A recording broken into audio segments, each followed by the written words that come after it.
When the mechanic promised to make her walk again, Victoria threw her head back and laughed. A disgraced nobody succeeding where 17 elite doctors failed? Impossible. But what happened next brought her to her knees in tears. Victoria Hartwell collapsed to the oil-stained floor beside her wheelchair and wrapped her arms around the mechanic's legs, sobbing uncontrollably. The same man she had mocked and humiliated weeks before had just kept a promise that 17 world-renowned doctors couldn't fulfill. But to understand how we arrived at this extraordinary moment, we need to go back several weeks in time. The February wind cut through downtown Chicago like a blade made of ice. Snow swirled in angry spirals around the glass towers of Michigan Avenue, and the evening sky hung gray and heavy, threatening another storm. Victoria Hartwell gripped the steering wheel of her specially adapted Range Rover with fingers that had gone white at the knuckles. Each mile she drove away from a top Chicago hospital added another layer to the fury building inside her chest. Another consultation, another dead end, another check written for an obscene amount that purchased nothing but the same hollow words.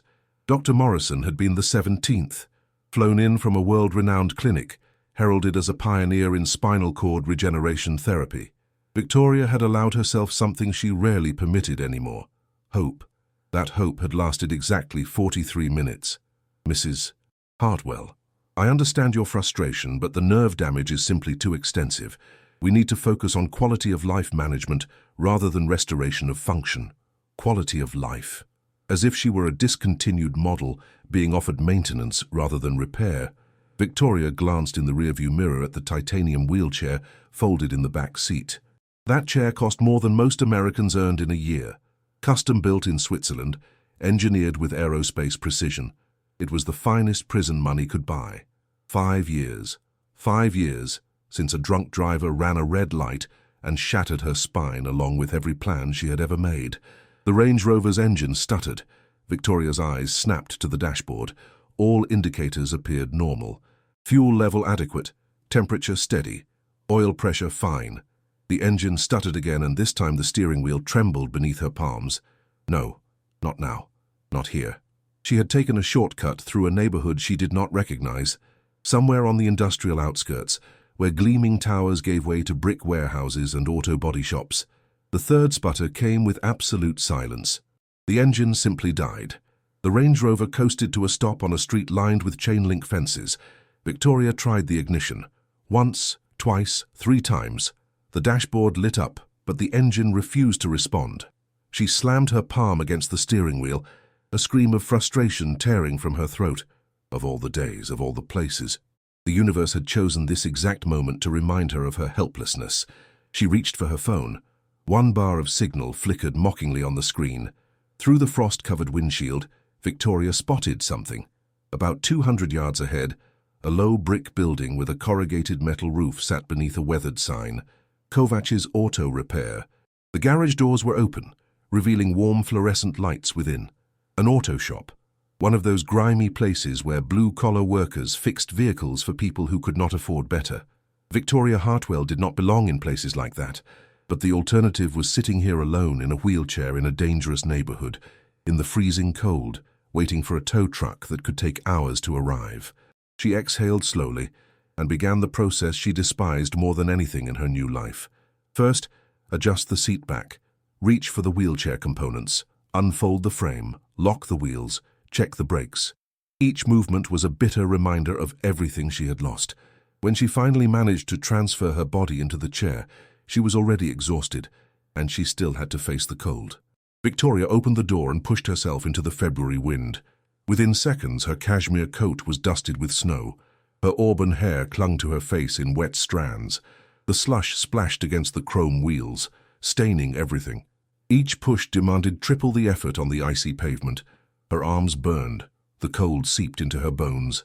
By the time she reached the garage, Victoria looked nothing like the woman who commanded a luxury real estate empire worth $500 million. She looked like a survivor washed ashore from a shipwreck. The smell hit her first. Motor oil, ancient grease, burnt coffee. The concrete floor was stained with decades of work. Tools hung from pegboards in chaotic patterns. "Hello, is anyone here?" Victoria's voice came out sharper than she intended. "I need assistance. My car broke down." A pair of worn work boots appeared from beneath an old Ford pickup. Slowly, a man slid out on a wheeled creeper, wiping his hands on a rag that looked dirtier than his hands. Victoria assessed him in a heartbeat. Mid-30s, maybe 40. Dark brown hair with threads of silver at the temples. Eyes the color of deep forest green. Navy blue coveralls stained with grease. Calloused hands. An ordinary man from a world Victoria had spent her life avoiding. "Good evening, ma'am." His voice was calm, almost serene. "What can I do for you?" "My Range Rover died down the street. The engine just stopped. I need it fixed immediately. I have important matters to attend to." The man observed her for a moment. Not the way most people looked at her when they noticed the wheelchair, that nauseating mixture of pity and discomfort. He simply looked at her, as if reading something invisible. "I can take a look. Where exactly is the vehicle?" "Back there on the street, and it is snowing heavily, so I suggest you hurry." If her curtness bothered him, he gave no indication. He simply nodded and walked toward the snow without even reaching for a jacket. An elderly woman emerged from a door at the back, carrying 2 steaming mugs. Late 60s, with silver hair in a practical bun. Her eyes were kind, the sort that seemed to see beyond appearances. "Oh my goodness, you are soaked." She extended one of the mugs. "Here, dear, fresh coffee." Victoria looked at the mug as if it were poison. "No, thank you. How long will this take?" The woman placed the mug on a workbench without offense. "Daniel takes his time, but he does things right. I am Eleanor. Daniel is my nephew." 20 minutes passed before Daniel returned, covered in snow. "Fuel pump," he announced. "I will need about 4 hours." 4 hours? Victoria felt the blood rush to her face. "That is unacceptable." "I can rush, ma'am. But if I do a sloppy job and that engine quits again while you are alone on some dark street, in this cold in that chair..." He let the sentence hang. Victoria swallowed hard. 4 hours, then. Daniel nodded and turned to head back out. That was when it happened. He passed by her wheelchair, so close he nearly brushed against it, and then he stopped. His shoulders stiffened. His breathing altered. His hands, those same hands that had worked with steady confidence, began to tremble. He was staring at the wheels of her chair, not at her face, her expensive coat, or her diamond rings. He was staring at the footrest support system, at the angle of the backrest. A shadow crossed those green eyes. Something that looked like ancient pain, agonizing recognition, and a sadness so profound that Victoria felt a shiver, despite not understanding why. "Is there a problem?" Her voice came out defensive. Daniel blinked, returning from somewhere distant. "No, ma'am. Excuse me." He moved away quickly, almost fleeing into the snow. Victoria turned to Eleanor, seeking explanation. The old woman had tears in her eyes. What was that about? Why did he react that way?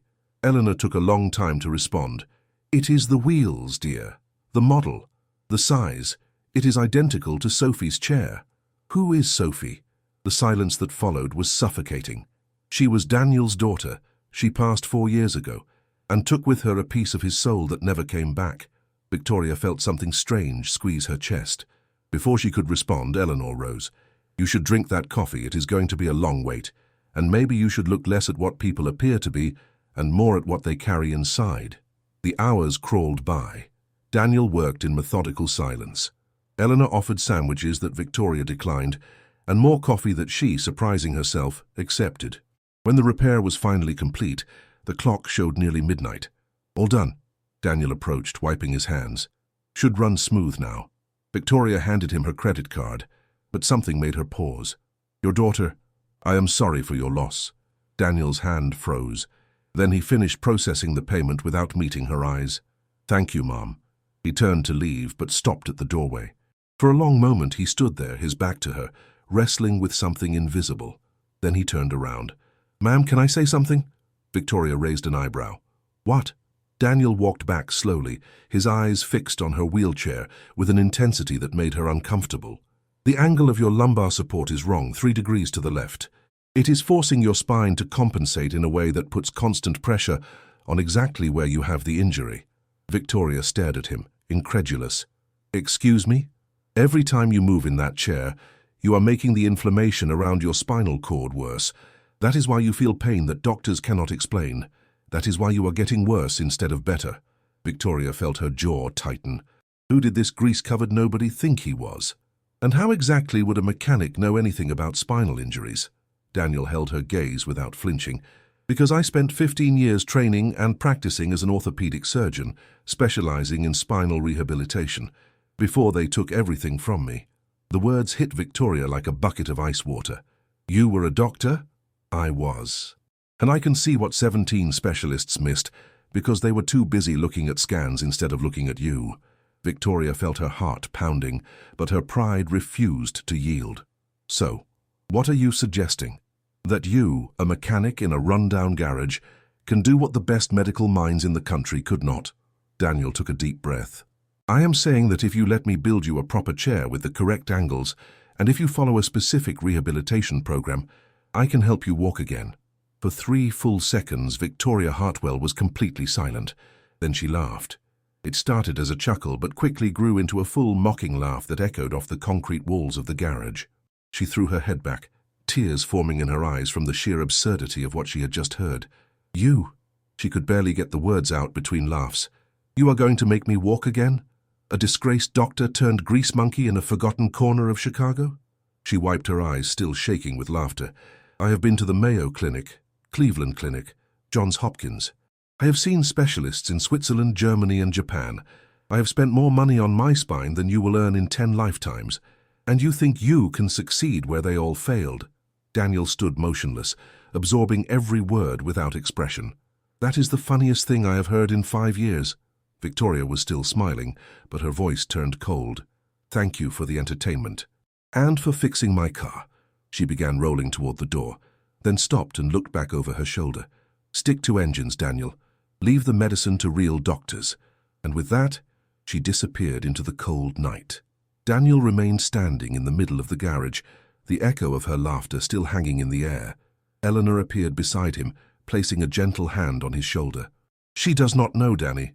She does not know what you gave up, what they took from you. Daniel watched the taillights of the Range Rover fade into the darkness. She will be back, Aunt Eleanor. How can you be so sure? Daniel finally turned away from the door. Because I saw the way she looked at her own legs when she thought no one was watching. She has not given up. She is just terrified of hoping again. He walked toward the back room, pausing at the threshold. And because I know that chair is destroying her. In 6 months, maybe less, the damage will be irreversible. She does not have the luxury of pride anymore. Eleanor watched her nephew disappear into the shadows.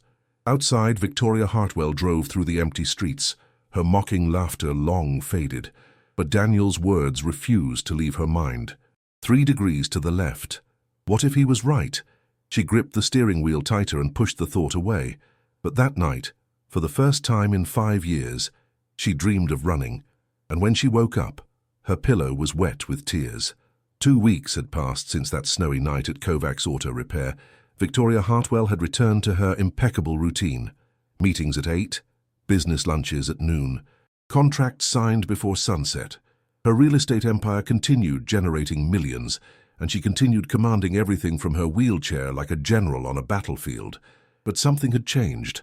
At night, when the silence of her penthouse apartment became deafening, Victoria found herself thinking about that garage, about the mechanic's trembling hands, about Eleanor's tear-filled eyes, about a phrase she could not erase from her mind no matter how hard she tried. 3 degrees to the left. She had laughed at him, mocked him with every ounce of condescension she possessed, called him a grease monkey who should stick to engines. And yet, every morning when she transferred into her wheelchair, she noticed the slight tilt. Every afternoon when the familiar ache spread through her lower back, she wondered. Every evening when the pain medication barely took the edge off, Daniel's words echoed louder. That is why you are getting worse instead of better. Victoria refused to admit it even to herself. She had built her entire identity on being right, on being in control, on never needing anyone. But the pain was getting worse. The numbness was spreading, and for the first time in 5 years she was terrified. On a Thursday afternoon, Victoria told her assistant she had a private appointment. A lie. The only appointment she had was with her own stubborn pride. Her driver seemed confused by the address, but knew better than to question Victoria Hartwell. When the Range Rover pulled up in front of Kovacs Auto Repair, the scene was different from that stormy night. Pale winter sunlight bathed the brick building. A grey cat dozed on the hood of an old Chevrolet. Wind chimes made of spark plugs tinkled gently near the entrance. Victoria sat in the car for a full 5 minutes, her hands gripping the steering wheel of her stationary vehicle. What was she doing here? What did she expect to find? She did not have answers, only questions that refused to let her sleep. Eleanor spotted her first. The old woman was sitting in a plastic chair near the entrance, a newspaper on her lap and a steaming mug in her hands. Her eyes widened with surprise, but then a warm smile spread across her face. The lady with the Range Rover. Eleanor rose with some difficulty, her joints protesting. "I did not expect to see you again." "That makes two of us," Victoria replied, surprising herself with the honesty. "Is there something wrong with your car?" Victoria hesitated. The truth felt like a stone lodged in her throat. "No, the car is running perfectly. Your nephew did excellent work." Eleanor studied her for a long moment, those kind eyes seeing far more than Victoria was comfortable with. "Coffee?" This time Victoria did not refuse. Eleanor disappeared inside and returned with 2 mugs, the same chipped ceramic, the same faded floral pattern. Victoria accepted hers and took a sip, the strong, bitter taste now strangely familiar. "He's in the back," Eleanor said quietly. "Working on something he has been building for years but never finishes." Victoria looked toward the rear of the garage, where the sound of metal against metal echoed softly. What happened to him? Why is a surgeon working as a mechanic? Eleanor sighed deeply, settling back into her plastic chair. To understand what happened to Daniel, you first need to understand who he was before. She pointed toward the far wall, where a dusty frame hung from a crooked nail. "Go look at that, dear." Victoria wheeled herself across the oil-stained concrete until she reached the wall. The frame contained a diploma, yellowed with age but still legible. Her heart nearly stopped. Northwestern University Medical School, board-certified in orthopedic surgery and neurological rehabilitation. She spun her chair around to face Eleanor. "He trained at Northwestern? That is one of the best programs in the country. Top of his class, specialized in cases everyone else considered hopeless. Children, mostly. Families came from everywhere seeking Dr. Daniel Kovac." Victoria felt the words hit her chest like waves of ice water. "If he was so accomplished, why is he here? Fixing cars?" Eleanor took a long sip of coffee before answering. "Because a wealthy family destroyed his life." The silence that followed was thick enough to choke on. 6 years ago, Eleanor began, her voice heavy with old pain. A prominent family brought their son to Daniel. The boy had a severe spinal deformity. Other doctors said nothing could be done. But Daniel saw possibility where no one else could. Victoria listened without blinking. "The surgery was a masterpiece. His colleagues called it revolutionary. But the boy needed 8 weeks of complete rest for full recovery. 8 weeks. That was all. What happened? The parents had a vacation planned, a summer trip to Europe. They refused to cancel." Eleanor's voice hardened. "They took the boy out of recovery after only 4 weeks. Flights, tours, museums. When they returned, all of Daniel's work was destroyed." Victoria felt nausea rising in her throat. "And they blamed Daniel." It was not a question. They hired expensive lawyers, bribed witnesses, falsified medical records, claimed Daniel committed malpractice. Eleanor wiped a tear. They took his license, destroyed his reputation.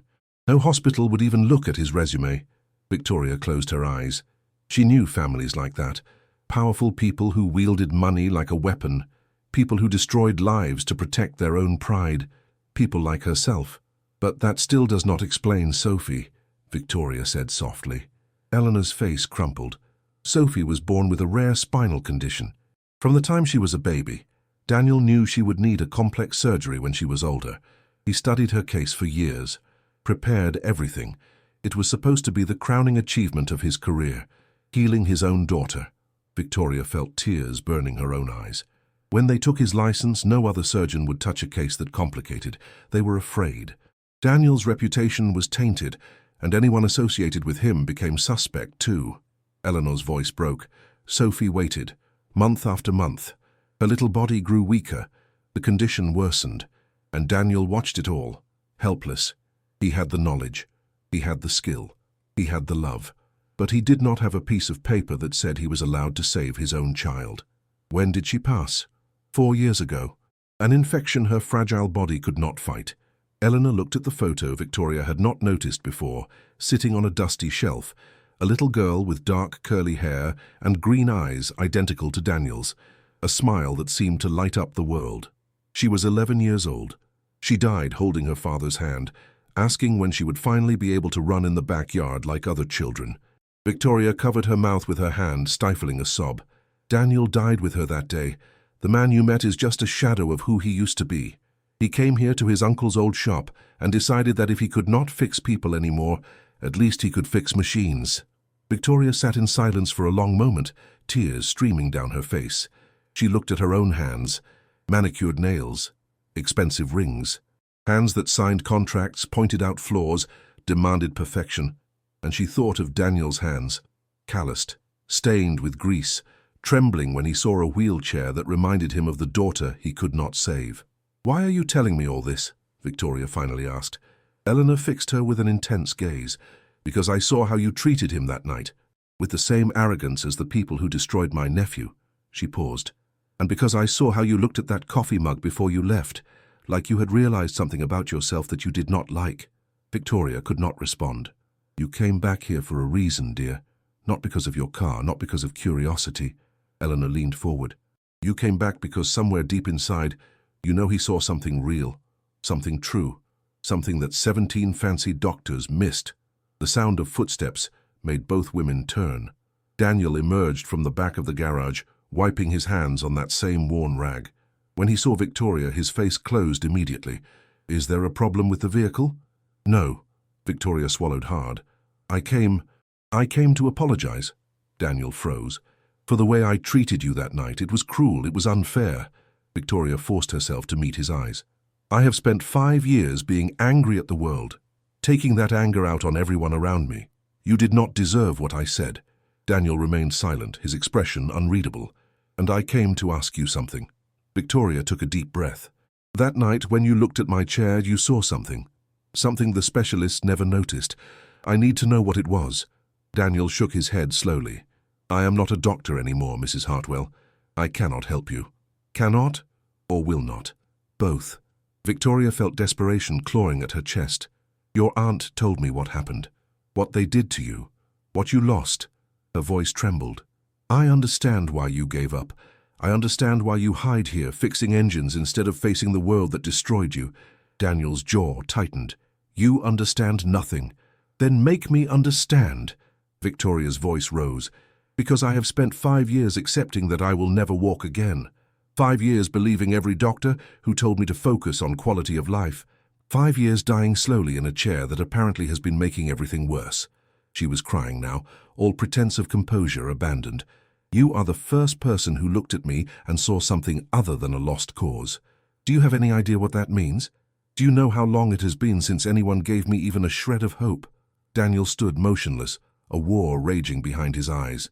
"Hope is dangerous, Mrs. Hartwell. I gave hope to dozens of families, and when things went wrong, that hope became a weapon they used to destroy me. I am not those families. You are exactly like those families, rich, powerful, accustomed to getting what you want." Victoria flinched as if slapped. "You are right." Her voice dropped to a whisper. "I am exactly like them. I have spent my whole life stepping on people to get to the top, using money to solve problems instead of actually caring about anyone." She looked down at her useless legs. "But I am also trapped in this chair, watching my body deteriorate day by day, knowing that everything I built means nothing if I cannot even stand on my own feet." The silence stretched between them.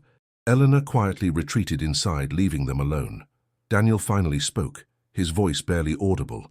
"Even if I wanted to help, I have no clinic, no equipment, no license.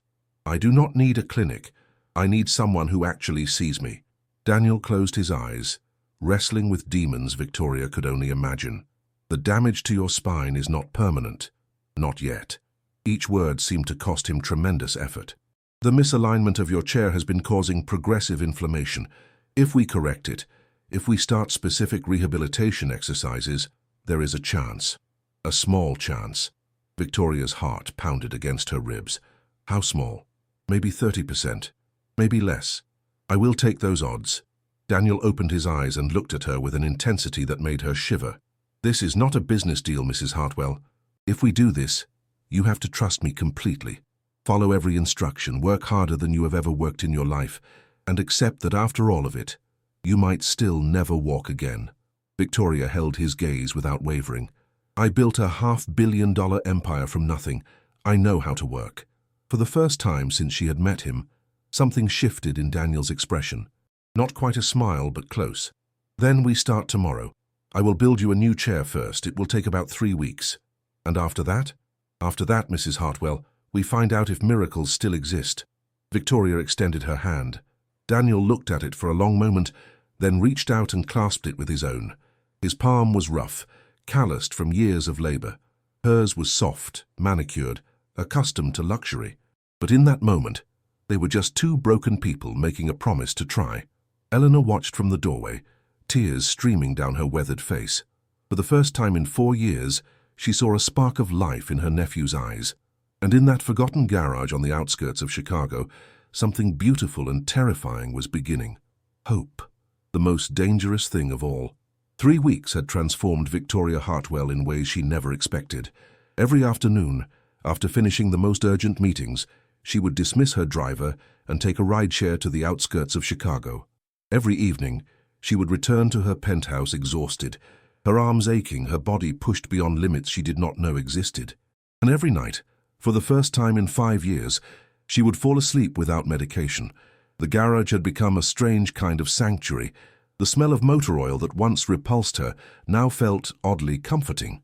Eleanor's coffee, strong and bitter, had become a ritual she looked forward to. Even the country music playing softly from the old radio no longer bothered her. But most surprising of all was Daniel. The man who barely spoke during their first encounter had slowly begun to open up, not in grand revelations or emotional confessions, in small moments. A brief story about a car he once restored, a memory of his uncle teaching him to change a tire, a quiet observation about the weather. Victoria found herself treasuring these fragments like precious gems. Today was different, though. Today, Daniel had asked her to come early. When Victoria wheeled herself into the garage, she immediately noticed the change. The usual clutter had been pushed aside. In the center of the space, covered by a grey canvas tarp, sat something large. Her heart began to race. Eleanor stood near the workbench, her eyes already glistening with tears. She clutched a handkerchief in her wrinkled hands, pressing it against her lips. Daniel emerged from the back room. He looked different somehow. His coveralls were clean, his hair was combed, and in his eyes, Victoria saw something she had never seen before: pride. "It is finished," he said simply. Victoria could barely breathe. "The chair?" Daniel nodded and walked to the covered object. His hand rested on the tarp for a moment, trembling slightly. "Before I show you, there is something you need to understand." Victoria waited, her pulse thundering in her ears. 4 years ago, I started building a chair for Sophie. The perfect chair. One that would support her properly, reduce her pain, give her freedom to be a normal child. His voice cracked. I never finished it. Every time I tried, I would see her face, hear her voice, and I would have to stop. Eleanor let out a small sob. "When you came here that night, angry and broken and refusing my coffee, a ghost of a smile crossed his lips. I saw something in you that reminded me of her. Not the anger, the fight. Sophie never stopped fighting, even at the end." Victoria felt tears streaming down her face. "This chair is not just for you, Mrs. Hartwell. It is for her too. It is my way of finally finishing what I promised." He pulled the tarp away. Victoria gasped. The chair was magnificent, a masterpiece of engineering and artistry that belonged in a museum, not a garage. The frame gleamed with polished aluminum, curved in elegant lines that seemed to flow like water. The seat was covered in deep burgundy leather, the same shade as the blazer she had worn the night they met. Every angle, every support, every detail had been crafted with obsessive precision. And on the side, engraved in delicate script, were 2 sets of initials intertwined: SK and VH, Sophie Kovacs and Victoria Hartwell. "Daniel." Victoria could not form words. This is 4 years of grief transformed into something useful." He knelt beside the chair, running his hand along the armrest. "The lumbar support is calibrated specifically for your injury. The seat angle will reduce pressure on your spine by 70%. The footrests are positioned to encourage proper circulation." He looked up at her, and for the first time she saw the doctor he used to be. "This chair will not make you walk, but it will stop making things worse, and it will give your body a chance to heal." Victoria wheeled herself closer, her hands shaking as she reached out to touch the leather. "Help me transfer," she whispered. The process was slow and careful. Daniel supported her weight while Eleanor guided her legs. When Victoria finally settled into the new chair, she felt the difference immediately. The constant pressure she had lived with for 5 years simply vanished. Her spine aligned in a way it had not since before the accident. Her shoulders relaxed. Her breathing deepened. It was as if her body had been clenched in a fist for half a decade, and someone had finally uncurled the fingers. "Oh my God!" The words came out as a sob. "I did not know. I did not know how much pain I was in until it stopped." Daniel nodded, his eyes bright. "Your body had adapted to the wrong position. It thought that was normal. Now it can remember what right feels like." Victoria sat there for a long moment, tears falling freely, overwhelmed by a sensation she had forgotten existed: relief. Eleanor approached with a fresh mug of coffee. "How does it feel, dear?" "Like coming home," Victoria whispered. "Like finally coming home." The exercises began that same afternoon. They were nothing like Victoria expected. No machines, no weights, no complicated equipment. Just Daniel's hands and his voice, guiding her through movements so subtle they seemed almost meaningless. "Focus on your left big toe. Do not try to move it, just think about it. Imagine the signal traveling from your brain, down your spine, through the nerves, all the way to that one small point." Victoria closed her eyes and concentrated. Minutes passed. Nothing happened. "Again," Daniel said patiently, "the pathways are still there. They have just been asleep. We need to wake them up." She tried again, and again, and again. After an hour, her forehead was drenched in sweat despite having barely moved. Her mind felt exhausted in a way she had never experienced. "That is enough for today," Daniel announced. But nothing happened. Everything happened. He pulled a chair close and sat facing her. "Your brain sent thousands of signals down pathways it has been ignoring for 5 years. Those signals may not have reached your toes yet, but they traveled further than they have in a long time." Victoria wanted to argue, but she was too drained. "Same time tomorrow?" she asked. Daniel almost smiled. "Same time tomorrow." The following week brought small victories that felt enormous.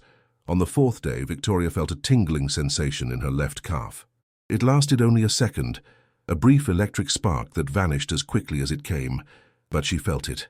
"That is the nerves waking up," Daniel explained, barely containing his excitement.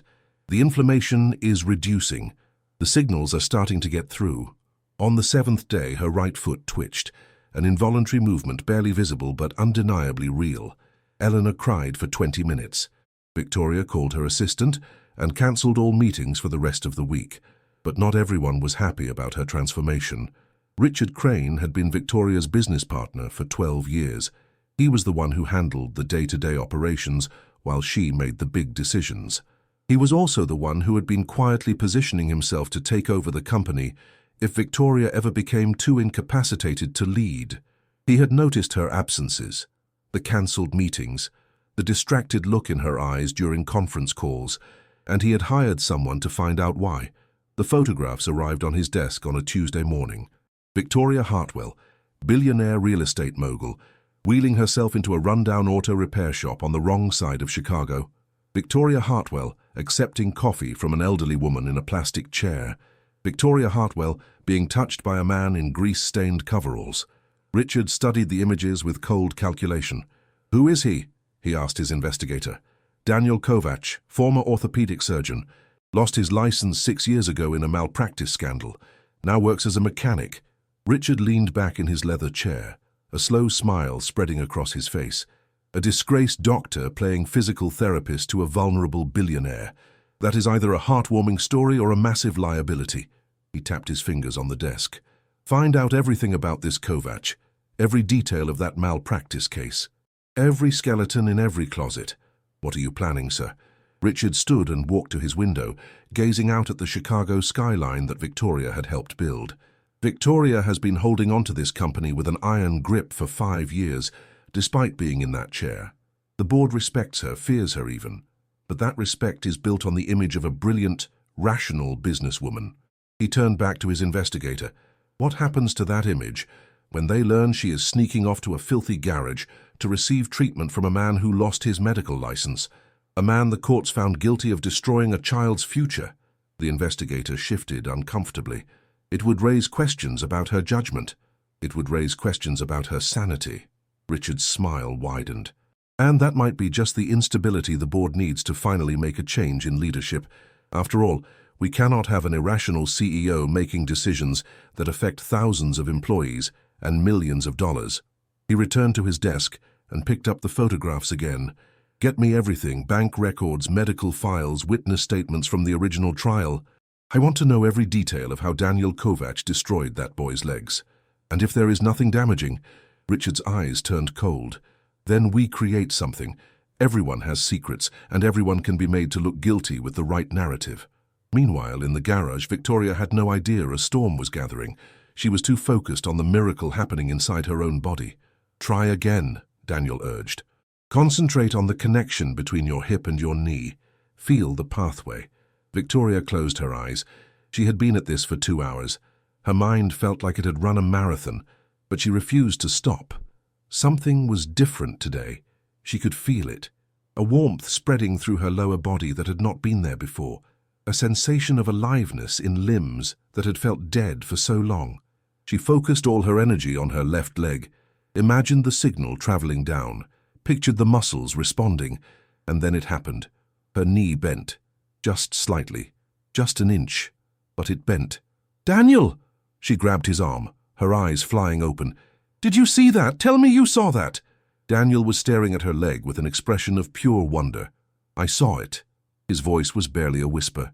"Victoria, I saw it." Eleanor rushed over, nearly knocking over her coffee. "What happened? What did I miss?" Her knee moved. Daniel turned to his aunt, tears streaming down his face. She moved her knee. The three of them sat in stunned silence for a long moment. Then Victoria began to laugh. Not the mocking laugh she had hurled at Daniel weeks ago.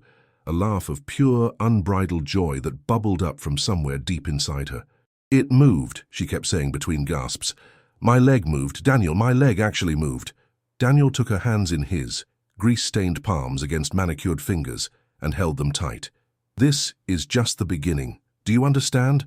This is proof that your body can heal. The pathways are not dead. They were just blocked." Victoria looked down at her leg, at the limb she had cursed and hated and mourned for 5 years. "I am going to walk again," she said. It was not a question, not a hope, a declaration. Daniel squeezed her hands. "Yes, you are." Eleanor was already on the phone with someone, speaking in rapid Polish through her tears. And outside, the late afternoon sun broke through the clouds, flooding the garage with golden light. None of them knew that across the city, Richard Crane was assembling the weapons he would use to destroy everything they had built. None of them knew that in 2 weeks Victoria would face a choice between her empire and her recovery. None of them knew that the hardest part of the journey was still ahead. But in that moment, surrounded by the smell of motor oil and the warmth of unexpected friendship, Victoria Hartwell allowed herself to believe in something she had abandoned long ago, the possibility of miracles.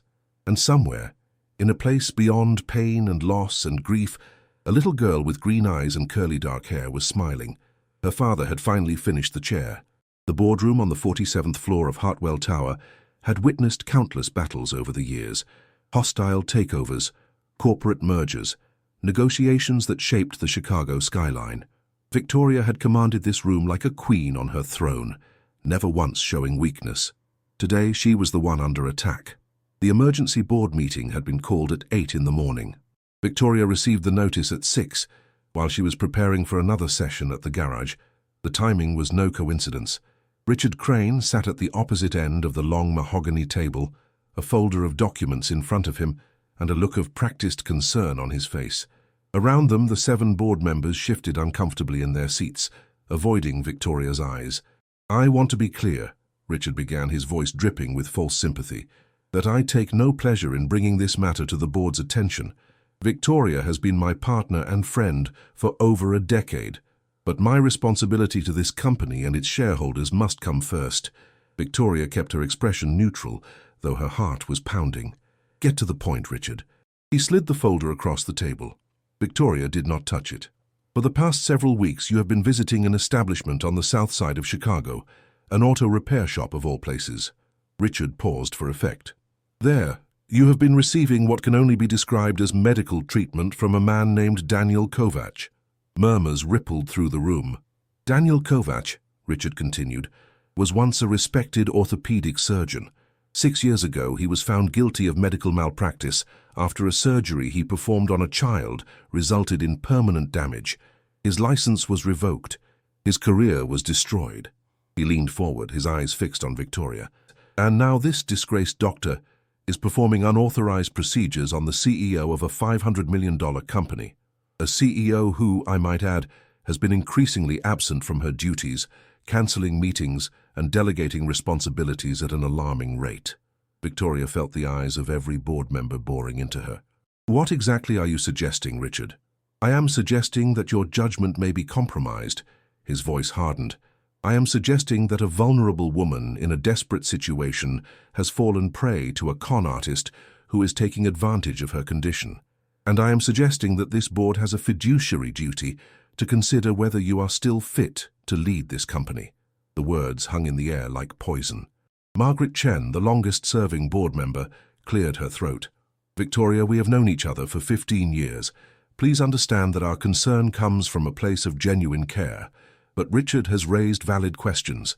Perhaps you could explain what has been happening. Victoria looked around the table at the faces she had worked with for years. Some showed sympathy. Others showed calculation. All showed doubt. For a moment, she considered doing what the old Victoria would have done: attack, deflect, threaten legal action, use her power to crush this rebellion before it could spread. But she was not the old Victoria anymore. You want to know what has been happening? She unlocked the brakes on her wheelchair and pushed herself back from the table. Fine, I will show you.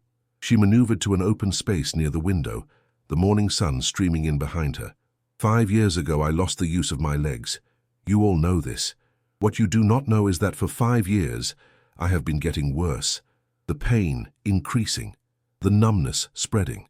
17 specialists told me there was nothing to be done. She paused, gathering her strength. Then I met Daniel Kovac. By accident. My car broke down in front of his shop. He looked at my wheelchair for 30 seconds and saw what 17 doctors with millions of dollars in equipment had missed. The chair itself was causing additional damage to my spine. Richard scoffed. A mechanic diagnosing spinal injuries. You cannot seriously expect us to believe. I am not finished. The steel in Victoria's voice silenced him. Daniel Kovac is not a con artist. He is a brilliant surgeon who was destroyed by a wealthy family that refused to follow his medical instructions and then blamed him for their own negligence. He lost his license, his reputation, and ultimately his daughter because of what they did to him. She looked directly at Richard. The same kind of wealthy, powerful people who use money as a weapon to get what they want. People who destroy lives to protect their own interests. Her gaze did not waver. Sound familiar? Richard's face flushed red. Victoria, your emotional attachment to this man is exactly what concerns us. My emotional attachment, Victoria interrupted, is to the truth, and the truth is this. She placed her hands on the armrests of her chair. The beautiful burgundy chair that Daniel had built with 4 years of grief and love. The chair with 2 sets of initials engraved on its side. And she pushed herself up. The room went absolutely silent. Victoria's arms trembled. Her legs shook. Every muscle in her body screamed in protest, but she rose inch by inch until she was standing. Standing. For the first time in 5 years, Victoria Hartwell was on her own 2 feet. Margaret Chen gasped, her hand flying to her mouth. 2 other board members rose from their seats in shock. Even Richard looked stunned, his carefully constructed narrative crumbling before his eyes. 3 weeks ago, I could not feel anything below my waist. Victoria's voice shook with effort, but she remained standing. Today I am standing in front of you, not because of fancy clinics or expensive treatments, because a man in a garage believed I could heal when no one else did. Her legs began to buckle. She lowered herself back into the chair, breathing hard, sweat beading on her forehead. Daniel Kovac did not take advantage of me. He gave me something that all the money in the world could not buy. Hope. Real hope, backed by real results. She looked at each board member in turn. Now you have a choice. You can listen to Richard's insinuations and remove me from my own company. Or you can trust the woman who built this empire from nothing and let me continue my recovery. The silence stretched for an eternity. Finally, Margaret spoke. I have known Victoria since she closed her first major deal. I watched her build this company through recessions, market crashes, and personal tragedy. If she says this man helped her stand for the first time in 5 years, I believe her. She turned to the other board members. I move that we table this discussion indefinitely and allow Victoria to continue as CEO without interference. I second that motion, said David Park, the board's financial advisor. Richard's face contorted with barely suppressed rage. You cannot be serious. She just admitted to receiving treatment from an unlicensed... Richard, Margaret's voice cut like ice. Perhaps you should consider why you are so eager to remove a woman who just demonstrated remarkable progress in her recovery. Some might wonder if your concern is really for the company or for yourself. The vote was swift. 6-1 in favor of Victoria remaining as CEO. Richard Crane gathered his documents and left without a word, but the look he shot Victoria as he passed promised that this was far from over. When the room had emptied, Victoria sat alone, staring out at the city she had helped build. Her legs ached, her arms trembled from the effort of standing. But inside her chest, something warm was glowing. She had done it. She had stood up, in front of everyone. Her phone buzzed. A text from Eleanor. Daniel saw the news. He is worried. Are you okay? Victoria smiled and typed back. Better than okay. Tell him I will be there this afternoon. We have work to do. 3 hours later, Victoria wheeled herself into the garage. The familiar smell of motor oil welcomed her like an old friend. The country music played softly from the corner. Everything looked the same as always, but Victoria could feel tension in the air. Daniel was waiting for her, his face a mixture of concern and something else she could not quite identify. Eleanor hovered nearby, wringing her hands. Even the grey cat that usually dozed on the old Chevrolet was nowhere to be seen. I saw the news coverage, Daniel said without preamble. Someone leaked footage of the board meeting. You standing up is all over the internet. Victoria had not expected that. What are people saying? Most are calling it a miracle. Some are asking questions about who helped you. He ran a hand through his hair. A gesture she had learned meant he was worried. My name is already circulating. The old malpractice case is being dug up. Reporters are digging through court records. Victoria felt a chill run down her spine. Richard. He must have leaked it on purpose. He could not beat me in the boardroom, so he is trying to destroy you in the press. It does not matter. Daniel shook his head, though his eyes betrayed his concern. What matters is that you stood. Do you understand what that means? Your body is healing faster than I anticipated. The neural pathways are reconnecting at a rate I have rarely seen. Despite everything, Victoria felt a surge of joy. What happens next? Daniel's eyes met hers, and in them she saw determination burning like a flame. Next, we teach you to walk. The exercises that afternoon were different from before. More intense, more focused. Daniel guided her through movements designed to strengthen the newly awakened connections between her brain and her legs. Take my hands, he instructed. I am going to support your weight, but you need to move your feet. Just small steps. Do not worry about falling. Victoria gripped his hands, feeling the calluses against her palms. She focused all her energy on her right foot. Lift, move forward, place down. The movement was clumsy, barely more than a shuffle. But it was movement. Again, Daniel urged. Left foot now. Lift, move forward, place down. 1 step, 2 steps, 3 steps. By the 5th step, Victoria was crying. By the 10th, so was Daniel. By the 15th, her legs gave out completely and Daniel caught her, lowering her gently back toward the chair. Eleanor stood in the doorway, both hands pressed over her heart, tears streaming down her face. She had watched her nephew suffer for 4 years. She had watched him bury himself in engines and grease, hiding from a world that had taken everything from him. And now she was watching him bring someone back to life. You are walking, she whispered. Victoria, you are walking. And she was. Supported by Daniel's hands, shaky and uncertain but walking, moving forward under her own power for the first time in 5 years, 15 steps. It might as well have been a marathon. I need to stop, Victoria gasped. The effort was overwhelming. Daniel helped her back into the chair, but his hands lingered on hers for a moment longer than necessary. You did it, he said softly. You actually did it. Victoria looked up at him, this man who had given her something no amount of money could buy, this broken healer who had found purpose in her recovery. We did it, she corrected. I could not have done any of this without you. Something passed between them in that moment, something unspoken but undeniable. Eleanor cleared her throat. I think this calls for something stronger than coffee. The old woman disappeared and returned with a dusty bottle and 3 small glasses. My husband's special reserve. He always said to save it for miracles. She poured 3 measures and raised her glass. To miracles. To miracles, Victoria and Daniel echoed. The liquid burned going down, but Victoria barely noticed. She was too busy watching Daniel's face, seeing the light that had slowly been returning to his eyes over these past weeks. He had saved her, but maybe, just maybe, she was saving him too. Outside, the sun was setting over Chicago, painting the sky in shades of orange and gold. Inside the garage, 3 people shared a moment of pure, unguarded happiness. But across the city, Richard Crane was making phone calls, reaching out to journalists, digging up old wounds. The war was not over, it was just beginning, and the hardest battle was still to come. The newspaper headline hit like a sledgehammer. Billionaire CEO secretly treated by disgraced doctor. Medical board launches investigation. Victoria stared at the front page, her coffee growing cold in her hands. The article featured a photograph of Daniel's face next to the old malpractice case files. Every painful detail of his past had been excavated and displayed for public consumption. Richard Crane had made good on his threat. Her phone had been ringing non-stop since dawn. Board members, investors, journalists, everyone wanted answers. Everyone wanted to know if Victoria Hartwell had lost her mind. But Victoria was not thinking about any of them. She was thinking about Daniel. When she arrived at the garage that afternoon, the scene was nothing like she expected. The doors were closed. The lights were off. The cheerful wind chimes hung silent and still.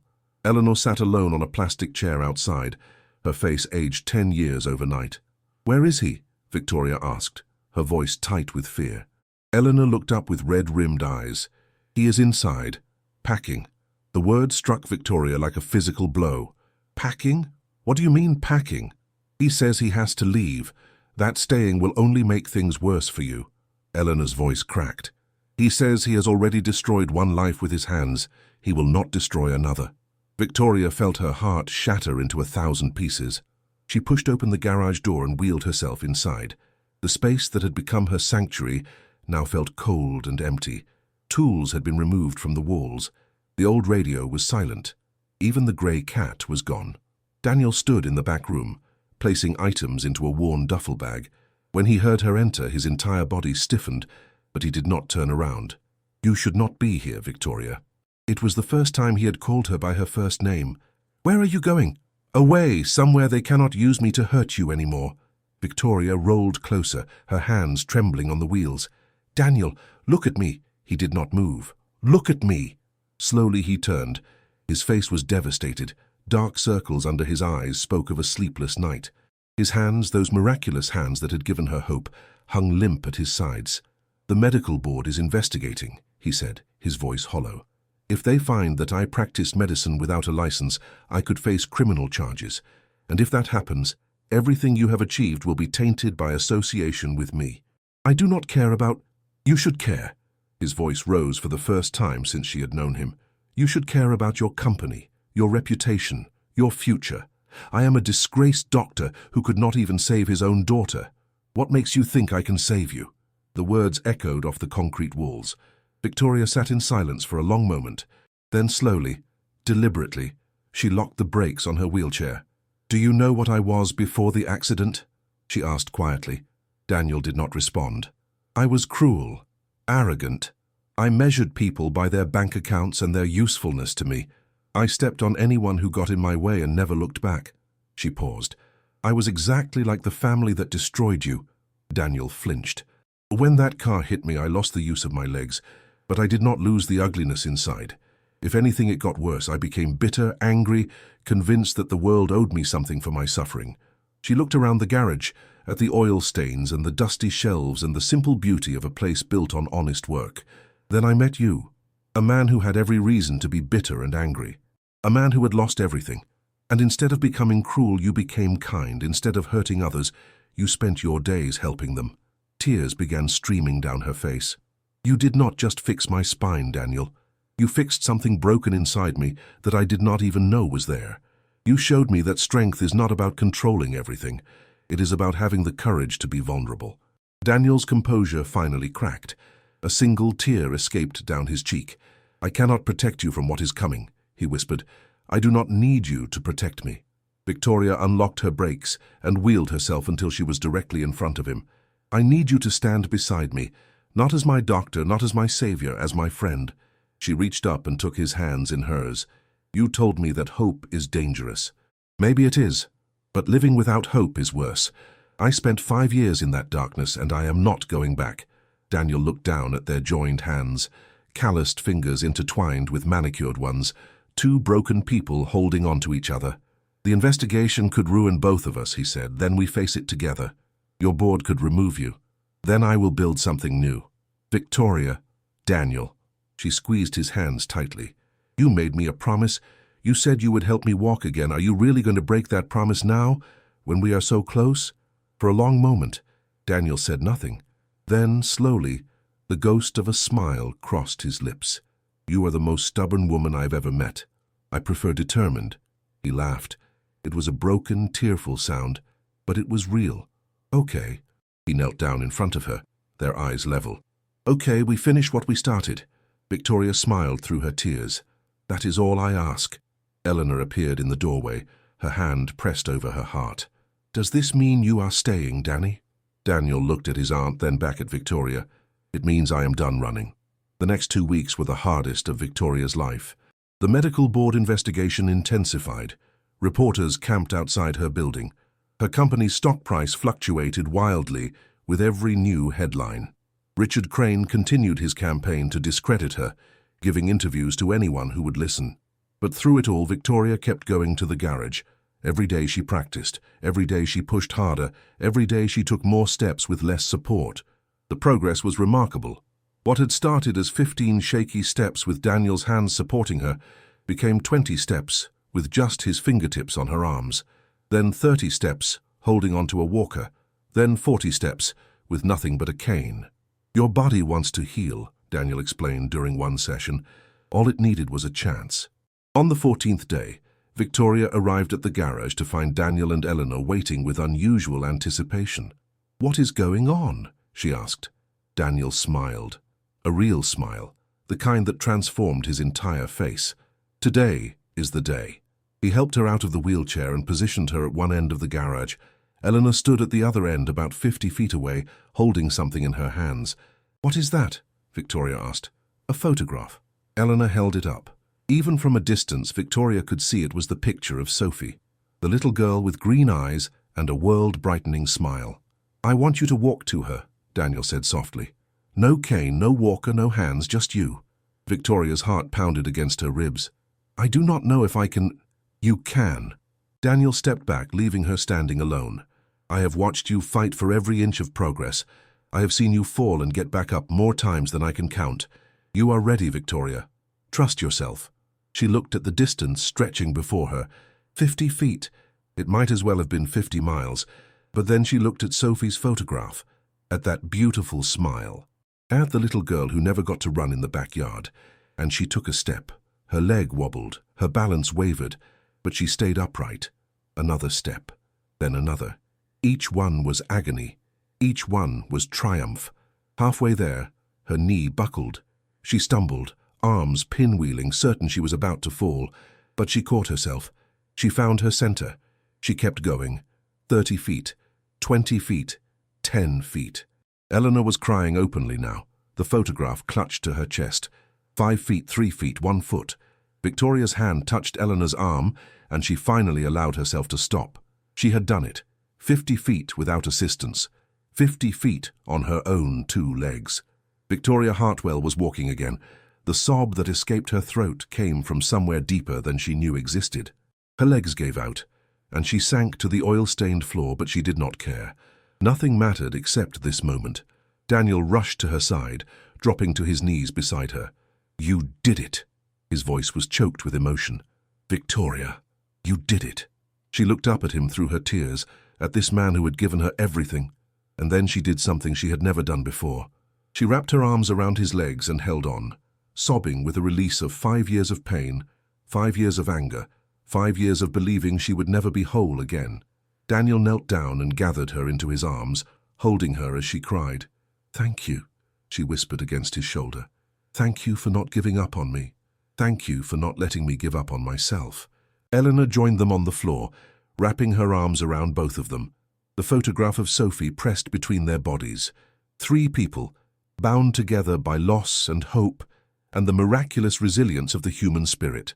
Outside, the sun was setting over Chicago, painting the sky in brilliant shades of orange and pink. The same sun that had witnessed Victoria's arrival as an arrogant stranger now witnessed her rebirth as something entirely different. A woman who had learned that true strength comes not from what you achieve alone, but from having the courage to let others help you. A woman who had discovered that the deepest wounds can become the source of the greatest healing. A woman who had finally understood that sometimes the people who seem the most ordinary are the ones capable of the most extraordinary miracles.